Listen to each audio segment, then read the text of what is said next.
Because the way that we coach this, talk about coaching, the way that we coach other couples in this is that I have to take 100% responsibility for my role in the conflict. Right. Well, if she's short with me for no reason of anything that I did, I have to be able to not get defensive and take it personal, but to start considering what's really going on in her inner world and how can I serve her in this moment in spite of the way she's treating me. Wow. Ouch. That's hard. That is so difficult. You are listening to the Famous at Home podcast with Dr. Josh and Christi Straub. Because when it's all said and done, we all want to know that we were famous at home. Welcome back to the Famous at Home podcast. Today, we are coming out of a series on spiritual growth and direction where we did like 3 episodes on that. We did 3 episodes on parenting, had some amazing interviews. Today, we are starting 3 episodes, a little small mini series on marriage, and we're talking about game changers in marriage. The way you said that made me think of marriage is what brings us together. That's one of my favorites. That show. And it really is what brings us together today. That, by the way, Christi is referencing This Is Us. Yeah, from This Is Us. No, it was The Princess Bride originally. Oh, I know, but This Is Us is when but I don't think of it as Princess Bride. I think of it as This Is Us. I do. I never really watched Princess Bride. Oh, it's I not did. like I a don't movie know that why I like. I grew up watching that show or that movie. I did. No, This Is Us. When Kevin does that. I kind of miss when Kevin does that show. I miss This Is Us a lot. I like that show. There's really not a lot of good ones out there. No, there's not. Guys, what's happened to our world? Well, here we are. Let's try to put some beauty into the world. Talking about marriage, game changers in marriage. By the way, in this episode, what we're going to do is we're going to talk a little bit about how some game changers in our marriage, but we're going to also kind of, I think, update you guys on what's going on in our lives because some of our game changers are happening as a result of what's going on in our lives, decisions we're processing, thinking about making, those types of things. And we only say that to invite you all into the opportunity to start asking questions about what works for you and what may or may not work for you in terms of the questions you need to be asking about your own family and the direction of your family and that type of thing. And so that's part of what we want to invite you into. Just some housekeeping things before we do get started. If you haven't picked up a copy of Famous at Home, pick up a copy of the Famous at Home book. This is what we spent a lot of time and sleepless nights over. And so just this is our coaching. I mean, this is what we coach families and how to become famous at home, both marriage, parenting, the whole 9 yards. But we want to invite you to get a copy of the Famous at Home book. We will put that in the show notes today if you haven't already. And by the way, if you did get it and it has influenced or impacted you, would you please go to Amazon and write a review? I know for me, when I go to Amazon to look something up, I want to see what people are saying in the reviews. And so we'd love to invite you into doing that for us. That would be a huge favor on our end, and we would be so grateful for you to do that. That's so true. I think it's so cool to hear stories of people who've read it and have resonated with it so much. And I'm so, so grateful. So grateful. You just want it to help people, right? You just want it to help more people. Yeah. So that would be a really great way to help. Thank you. It really would. And we're grateful.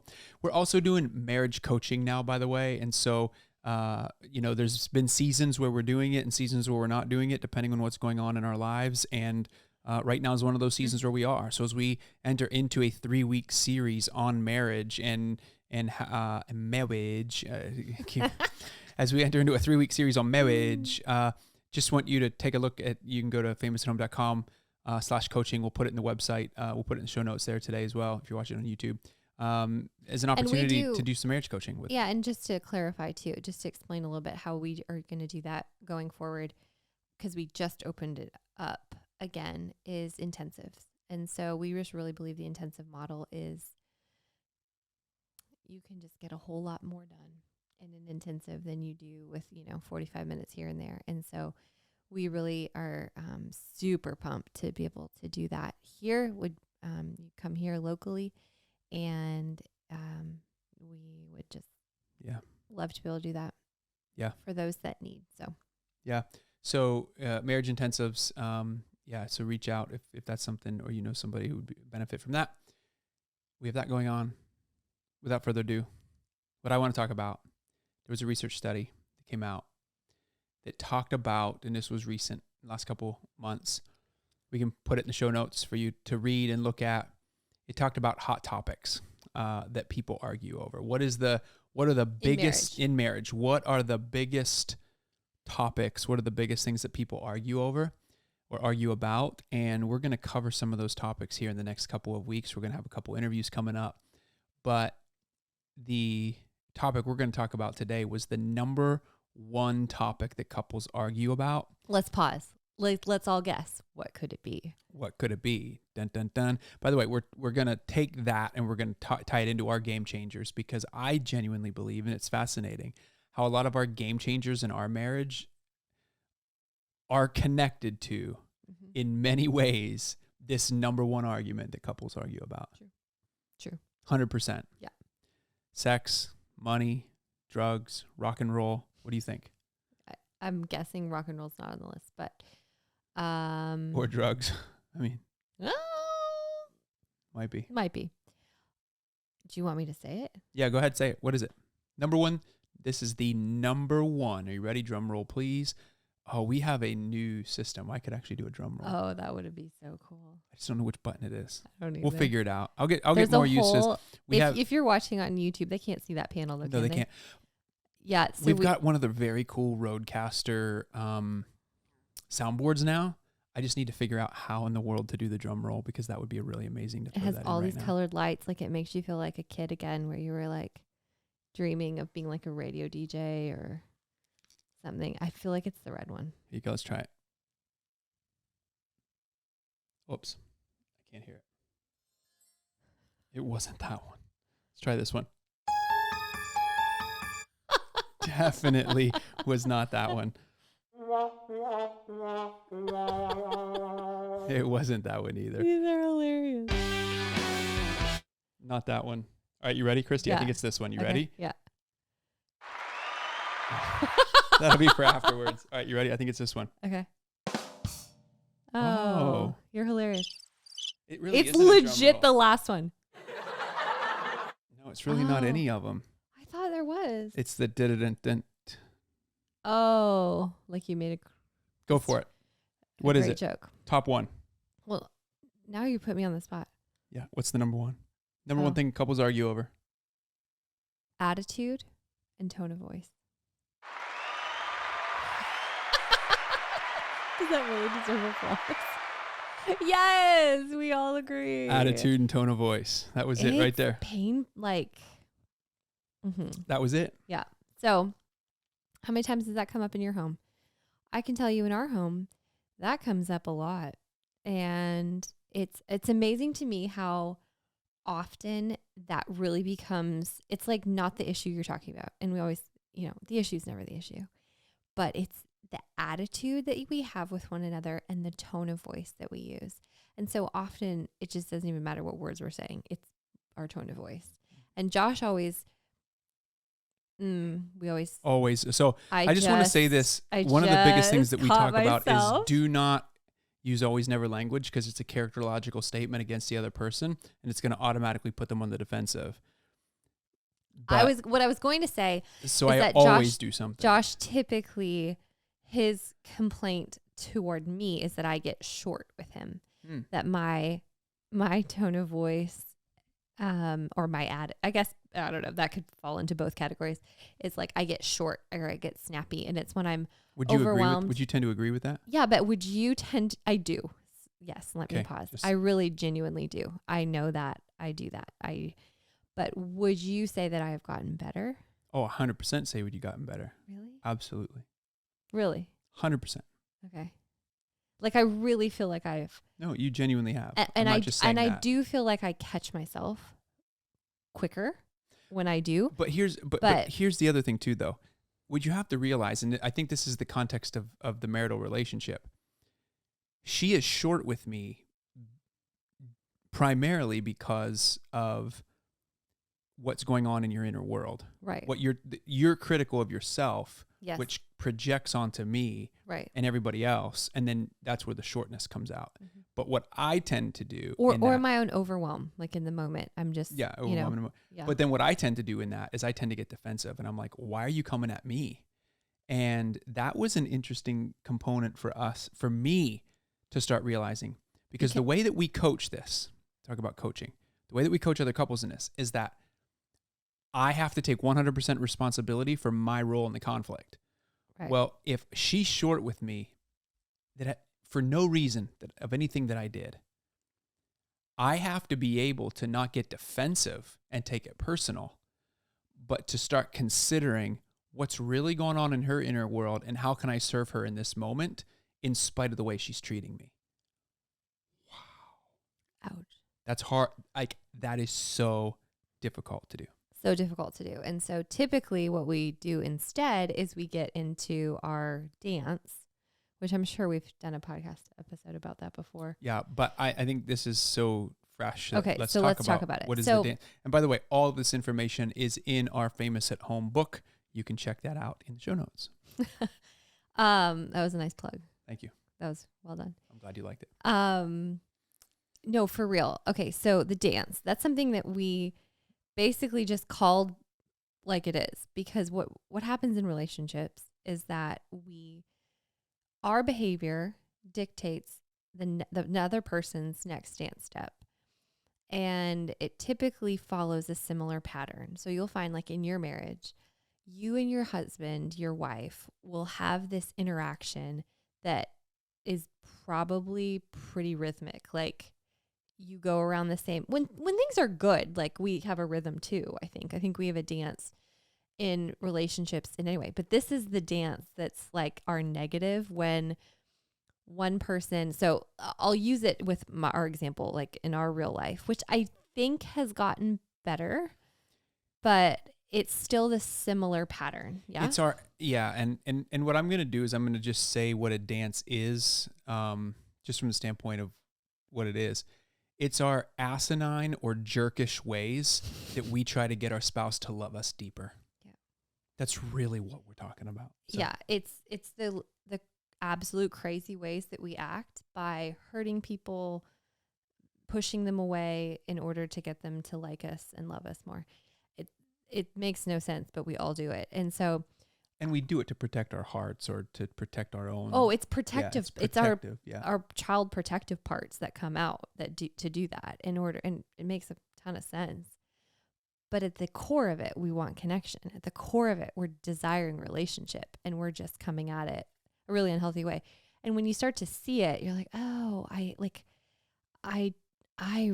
recognize it. I see that I do that, but it is hard to change, because it's such a innate part of you that's learned that that's the best way to get what you need, or that was the most effective way to get what you need. So in our example, I remember when Josh would come home and he was, working for the day, and I'd been at home with the kids, and he would start talking about like all the great things that he had to do that day. And I would come out with some sort of snappy, short statement, like in exasperation about the kids and how, hard the day was. So I'm complaining, I'm negative, I'm somewhat attacking him to help him see that I need help. And Josh would respond by withdrawing, because of course you would. Like, why would you enter into that, which is the part of the crazy part? Like, why do we act like that and think that that's going to draw someone near us? But we do. And his withdrawal would cause me to like attack more, like, or critique more, because I'm frustrated and upset that I'm still not getting the help that I need, or just the attention that I want, after being alone all day, and just like someone see me, like someone pay attention to me, tell me I'm doing a good job. Which are insights you have now that you didn't have then. Right. And so for him to then, like, after the withdrawal, he and I would continue to critique or attack. Then he becomes like really like avoidant, like, and just pieces out. And that would cause this really unhealthy rhythm between us. Basically, it would get to the point where he got defensive and would attack back, which just confirms to me, like, I'm the one who was hurt in the beginning. And so I'm like, look at what yes, exactly. Because all I heard was what I'm not doing well enough to take care of her, or that I'm not pulling my weight around the house with the kids, or in the meantime, I actually am, and feel like I'm doing way above and beyond. In my mind, what I'm saying to myself is I do a way above and beyond what most other husbands would do. And so there's that I'm justifying, but then I'm just getting to a point where it's just frustrating. Yeah. And then I'm defending myself, which completely shuts her down even more because all it's doing is reinforcing to her the very fear that she had to begin with. And then this is how the tone of voice goes back and forth. And the next thing you know, you're in your dance, and you've got to be able to figure out, how do we identify our dance? Mm-hmm. And it'll depend on, like, each person's personality, the way, the family they grew up in. Like, is it passive aggressive? Is it avoidant? Is it, attacking and critical? Are you coming in ready for a fight? Do you freeze? Do you run away? Literally try to get away. And so part of it is just paying attention. Like, what is your dance? How does that work for you? When you guys when you're in unhealth, like when things aren't going well, what do you do? Because a lot of couples too can go into really, like, the idea of the dance is that it's this rhythm that goes around in a circle, right? And then eventually it comes to a place where you can repair, reset, restart. Or some couples let things fester for just a long time. So they go into like these avoidant patterns where they don't talk for days. Their ships passing in the night. It can stretch to weeks, months, and then it becomes years of just absolute disconnection, I guess. Yeah. And so, but it all starts with tone of voice. And so naming the dance and pulling it back in so that at least, and to do that at a time when you are not in a heightened state, like you're not in fight or flight, you are not in an argument. That limbic system is not like in overdrive right now between the two of you. But to just do it when and it kind of becomes like tongue-in-cheek funny, because you're like, oh my gosh, we so do this, like, and then you do that, and then I do that, and then and then you do that. But to be able to at least identify it. And so that was really one of the game changers for us, was starting when we identified our dance, and we were able to come up with sort of like a gentle sort of code word or a signal that you can give to one another to start to recognize, like, hey, we're doing that thing again. Because all it takes is one person to stop and to do a different dance move for the whole dance to change. And what's fascinating about it too is over time. So game changer point number one, and I think we want to give this to you again. This is in Famous at Home book, but this is one of those things that we just coach couples all the time to listen to, is that what's going on within your spouse's heart matters more than what's going on between the two of you. So at this point, like we talk about, like the greatest thing that people argue over is tone of voice and attitude. Well, that's what's going on between the two people, right? Like my tone of voice and attitude is what Christi is seeing in me. Mm-hmm. But the reality is there something going on within my heart that is allowing me, or that's causing me, to act that way, right? From the heart, the mouth speaks. And so I'm speaking out of what's in the inside.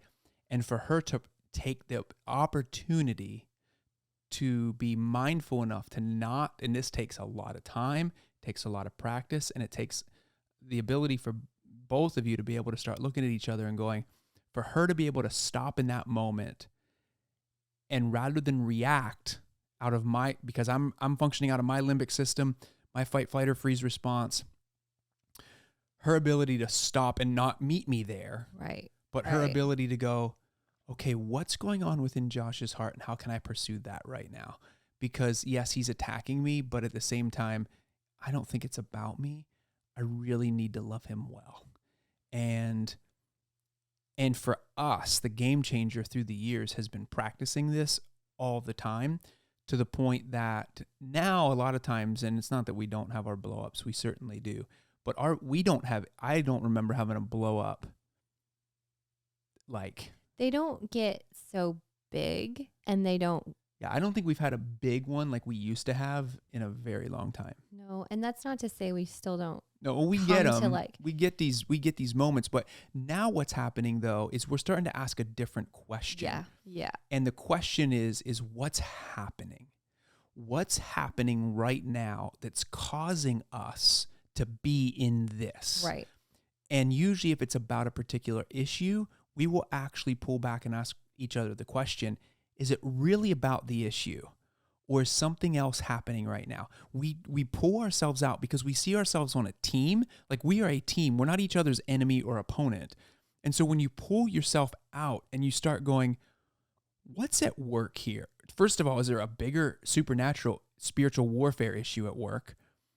Or is there something deep within my heart? Is there something happening that I'm perceiving this situation in a particular way?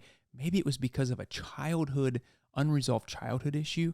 Maybe it was because I'm perceiving it in a certain way because Christi has, one of her big things is how I would respond in the past to her whenever certain things would happen. And now she'll still react that way. And I'm going, I'm joking. What is your deal?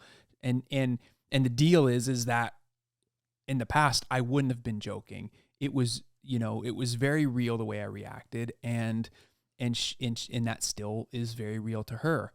And so it triggers her limbic system. And so it's just being able, and this is the big thing. This has been the big game changer. This is one big game changer as it relates to tone of voice and attitude. And then there's another one I want to just chat about briefly. And it goes along with pursuing each other's hearts. But for us, it's meta communication. Yeah. And it's what Christi was referring to just earlier.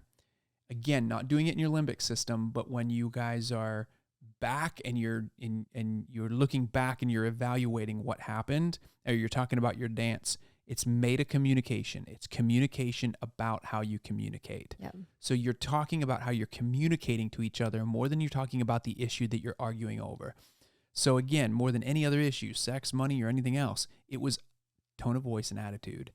And I think at the core of that, we have to start focusing more than anything else on what's going on within my spouse's heart. And if I take 100% responsibility, Josh takes 100% responsibility for my role in a conflict, and I take 100% responsibility, and I see truly her heart more than anything else, then we're going to start getting somewhere, because I'm not getting defensive. I am paying attention more to how I can serve her rather than what's in it for me. And again, we're doing a podcast episode in this. It's easy to talk about, but it's very hard to put into practice. And it's one of the things that we coach couples on doing and help people implement over time. But it's a game changer. But I think the thing is to say that you can learn and you can change. Oh. And it totally can change. But it's just like anything you coach your kids to do. It takes a bit to catch on, and it takes a bit to rewire your own brain to not react the way it used to, because it loves to just take the route it's familiar. And so I think the practice part is just it's what requires the most discipline, and I think to have those conversations. And I think to be in a place where you can have the really honest, but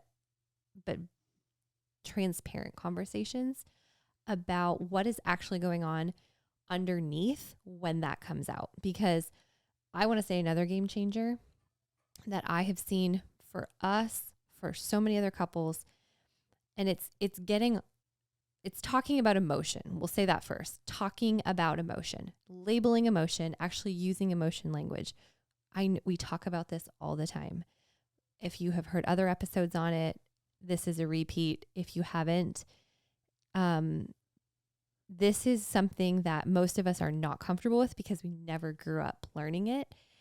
But it's such a profound, easy, I want to say shift. Like maybe not easy, simple. It's simple. Like if I could encourage you to do one thing, it would be that, to talk about emotion. So to start to use emotion language, because, and here we can talk about that a little bit more, but here's what I want to say the game changer is.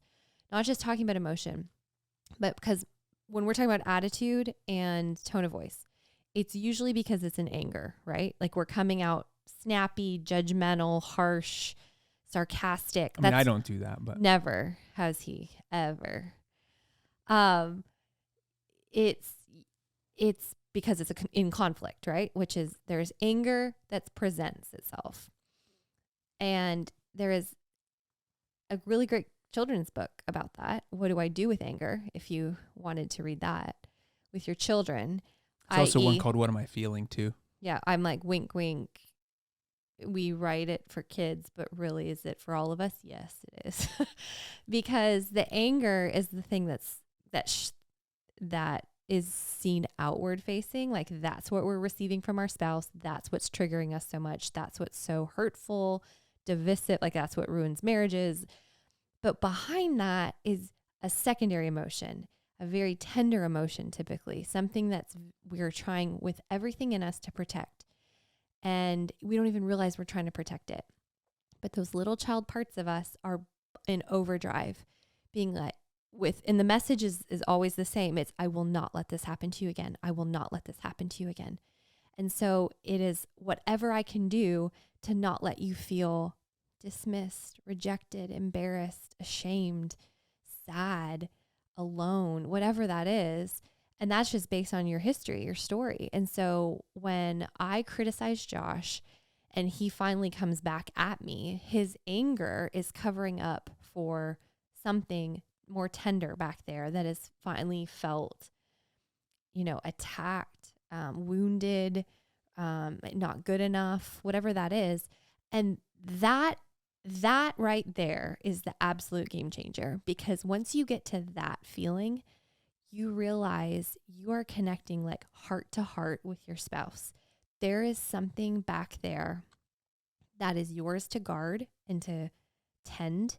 And yet we do it in asinine ways that comes and we attack it, which makes no sense. But again, that's out of our own protective. And I think what's so powerful is to find that thing. And we did a marriage, it was a military event for, it was just the wives. And at this one woman got up and she's like, she'd heard Josh speak before at another military event. And she was like, I just want to say, like, they did the 2-chair approach, which is exactly what I'm talking about. Meaning you sit in the first chair, right? One chair in front, one chair behind. The chair in front is anger. You sit in that chair and that's what's coming out. That's usually how, when you're in fight, in conflict, and that's where a lot of couples in trauma, in conflict, in crisis, that's where they come, right? They're both sitting in that front chair. But if you just stand up and literally get out of the seat and turn around and go sit in the back chair. And that's what she physically did with her husband. And because they were in a conflict, they couldn't figure it out. And so she's like, get up. She had him go back to the back chair. And he revealed, and I'm not telling the story well because I didn't give you a whole lot of context of like what the situation was, but basically he missed her. He wanted to connect with her. It comes out in all kinds of crazy ways, but it was connection that he wanted. And once they got there, it was like, oh, and sometimes it's as simple as that, is putting out 2 chairs and having your spouse sit in one. And then just the physical, how many times have we done this with couples and in group and in Leader's Heart?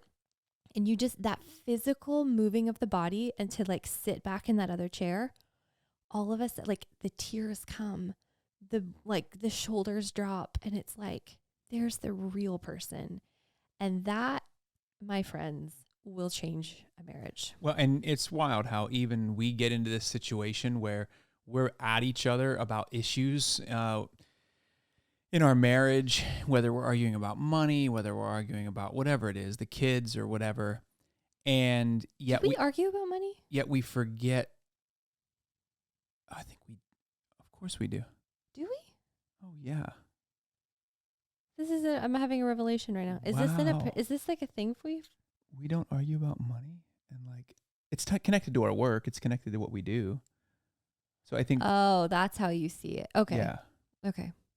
I guess I've always thought, and we're gonna. We don't argue about how we spend money. Okay, so or how we like. Can I like do a teaser? So we're actually doing an episode about money next week. And I've sort of felt like I think we're good, but it's interesting you just say that. So you do think because I guess if I've always assumed when people say they argue about money, it's about how like you're spending too much. Why don't you let me spend? Well, why don't you let me spend money? Well, and I think that's a major part of it, but I also and we're not that. So no, we're not that. But we do have a business together, and we manage finances and all of this together in so many different ways. So it's intermingled. But I do think we don't argue specifically about all of that, but we argue around it and the implications of it, the pressures around it. Okay, all the pressures around it, from taxes to projections and what we need to launch or things like there's a lot of like things that we have to do practically to keep a business moving that we argue about. Okay. That are connected to money. Okay. So this makes me think of can I just say this though? If that's an issue for you, like money is a thing, could you send in questions you have, topics you want, like things you want to hit on? Because I would love to bring that up with this couple we're interviewing who are. And you can do that in a number of different ways because we want to know your game changers in this episode as well. So I'm going to finish this conversation here on that last game changer. Josh is a closed looper. I'm a closed looper, but I do want to close this loop. Christi opens a ton of loops, and then people are like, wait a minute, how do I never close that loop? Do they? Do they really? Oh, I think they do. Are you a closed looper or an open looper? I am such an open looper. Do you need your loops to be closed? That's a big question. I need loops to be closed. So hold on, you're opening another stinking loop. Chill. So let me close a couple loops here, y'all. Number one would be if you want to comment on this episode, your game changers or any money questions you have, or if you're an open looper or a closed looper, go to YouTube and put it in the comment section. Go to Instagram at Famous at Home and put it in the comment section of the episode. Or you can go to famousathome.com/podcast and submit a question or a question around money or your game changer to us. And we'll talk other about podcast topics. Or other podcast topics. Some really great podcast topics. We've gotten some amazing ones lately that we're going to go ahead and we're going to do when you guys this fall. And so say what's really going on. It's like I think everyone can relate. But when you have it's just so rich. Please keep them coming. Those of you who have sent topics, please. Or specific questions to your specific scenarios. It is so good. And you can email those through our contact page at famousathome.com or our podcast page where there's a place you can submit questions and topics there. Please keep doing that. You can also DM us on Famous at Home Instagram as well. So yeah, are you an open looper, closed looper? Do you have questions about money, or what is your greatest game changer? Please find us somewhere and let us know. I need to close this last loop, and that is this game changer of ours on emotions, because there's so often where we'll be arguing about a topic, in this case money, or whatever it is, and we get to a point where we're trying to make our point, but the reality is it doesn't matter even if we did land our point. And again, we help couples do this. We do this. Like we try to do this, and yet we still don't get it right. If we are going for a while and we're not getting anywhere, usually what we come back to is this place of going, all I need you to do is validate what I'm feeling in the situation. Mm-hmm. There's nothing you can say. There's nothing you can fix. There's nothing you can do to make this feel better, except I am telling you, my wife, I'm telling you, my spouse, let me close this loop, please. I'm telling you, my spouse, what I'm genuinely feeling, because I need you to sit with me in that, because you're the safest person in my life. All I was going to add to that is, or I don't even need you to agree with me. Like if we're in a you don't have to agree with me. I just need you to know. I just need you to sit with me. And I need you to, you said, and acknowledge how I feel, because in that, when in Famous at Home, in our coaching, we talk about finding the grain of truth. And if you can see a grain of truth in the other person's criticism, their perspective, what they're trying to argue to you, and you concede to that, it's even if it's a little bit, you really think they're wrong, but you can say I can see how, or I can acknowledge that would have, or that you those little preface statements change the game. They change the converse. It changes. That's how you interrupt that dance and it goes in an entirely different direction. Like that's all it takes sometimes. And those are the little game changers is I guess a really great word. They just put you back on just a very different path, and it avoids so much hurt and heartache and just stress. And none of us want to be in conflict. None of us want to be even feeling like pressure or tension. And there's a lot of really simple, I almost want to say techniques, not that that sounds manipulative maybe a little bit, but skills that can really change the game. I love it. Did I close a loop there? You closed a loop, and I appreciate you doing that. Makes me feel better. Tonight? I will. I'm sorry. Hey, one other way that you can, so I keep you alive and this is one of the opportunities. This is one of the things that we talked about in the beginning of the episode where we said, it'll also invite you into our lives a little bit and kind of where we're going and what we're doing. One of the things that we've been praying through and talking about lately, one of the game changers. So you give your game changer that we're just now starting. I think we'd started it before, but it never really stuck, that we know that it needs to happen more often. But we just did it. Did we do it last night? I think we did, or we did it the other night. And it is we did it yesterday. We've done it a few. Every time we do it, it's powerful. Yeah. So we've started going for walks before or after dinner. And I know that doesn't sound profound, but it has been a game changer. Because it's easier than sitting across from each other and looking each other in the eye and being like, how you doing? Tell me about your day. I had coaching yesterday, and I came out of it with some pretty deep revelation, and I really needed to talk to Josh about it. And those are the kind of things we would typically put off because they feel like big conversations, and I need to explain it, and I need to and then dinner, bed, all. And by the time dinner's done and being with the kids, we're both flat out done. Well, and that's been our trouble is you put the kids to bed and we have nothing left. We want to be together and but we want to do something mindless, sit on the back deck or read a book, watch something, or there's nothing to watch right now. There's nothing to watch. If you have a good suggestion, I need something really wholesome, not. Actually, books are great. No suggestions, please. We're good without screens. Okay. Weird. Okay. We're good. Maybe one show.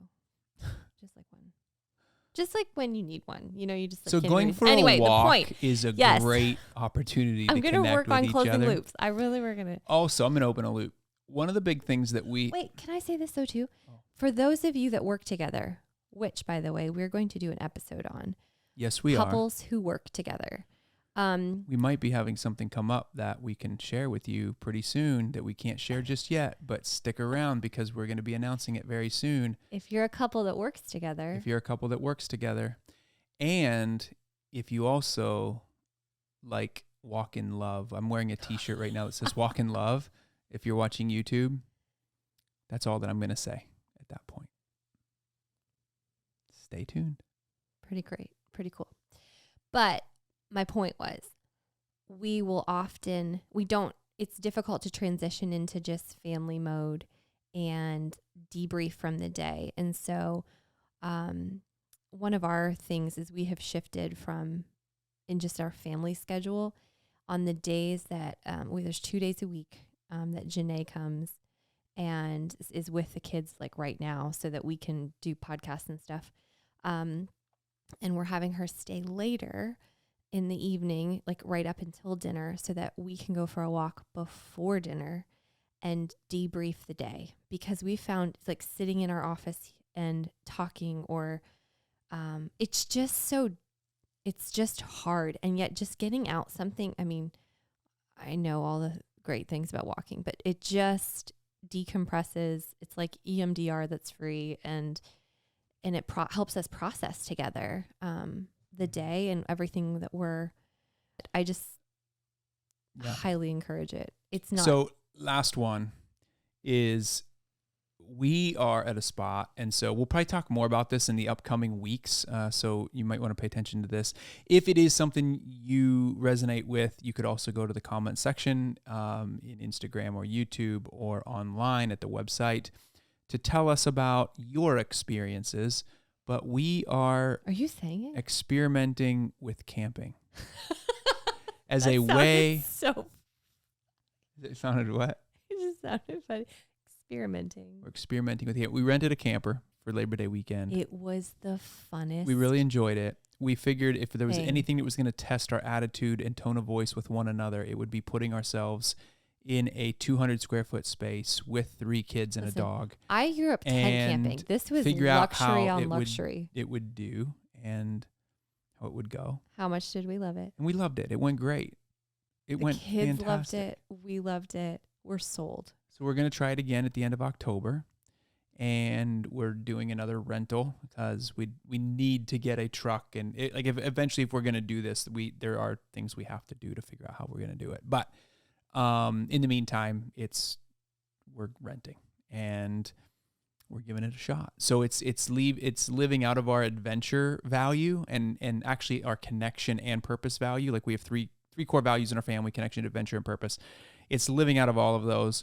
I bring it up to say, I think it's going to be a game changer for us and our family. And that's why I bring it up. So in relation to your marriage, maybe this is the thing to do. Maybe you've tried camping before and you almost lost your marriage. I mean, that could happen too. We've heard from plenty of couples that that's actually been the case. We've come back, we're like, we loved it so much. They're like, don't do it. Don't. And I'm like, no. Like, I think they think we're like going to sell our house and like go live on the road. We're not going to live I know on it. other people do that. We're like talking about camping, and we are talking about traveling with a camper. We are talking about that where we would travel with it, at periods of time. But we're not talking about living out of it. That feels a little much. No, that would probably challenge our structure. But I of our love that idea of that, and just that people do that. I love actually following a lot of those people online, and maybe you could follow us one day while we're camping online.